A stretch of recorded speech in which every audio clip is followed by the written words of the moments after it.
concretamente o que dicía vostede do reparto de alimentos. O Grupo Nacionalista de Chantada presentará no vindeiro pleno unha moción de rexeitamento á reforma laboral aprobada recentemente polo Goberno Central. Medidas que din os nacionalistas non contribuirán á creación de empregos, senón todo o contrario. Concello, unha moción que creemos no noso grupo que dende a historia da democracia pois é a máis agresiva que vai sofrer a clase traballadora deste Estado, non?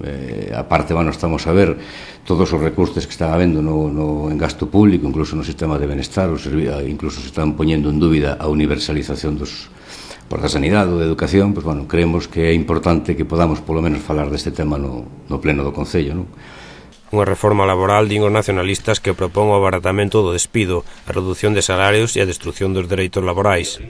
Desta moción somos conscientes tamén de que o debate en Chantada non vai a suscitar a retirada desta moción, pero, se somos capaces, ou se é capaces de que todo o Estado se forme algo ao redor e en contra desta reforma laboral, pois, nós tamén queremos aportar a nosa pequena iniciativa en Chantada contra esta reforma laboral, non? Unha reforma laboral que, por outra parte, según a leis, parece que todo aquilo de ter dereito a un traballo, que incluso marca a propia Constitución, queda reducido incluso as ganas que podan ter os propios empregadores, non? Pasas a vivir prácticamente do favor do empregador, non? Cando a clase traballadora somos as clases que, neste país temos moito que decir, non? A verdade é que con esta reforma laboral só quedaría facelo en plan de oferta, non? Que despida a 3 e pague por 2, ou algo así, non? Porque non nos parece lógica.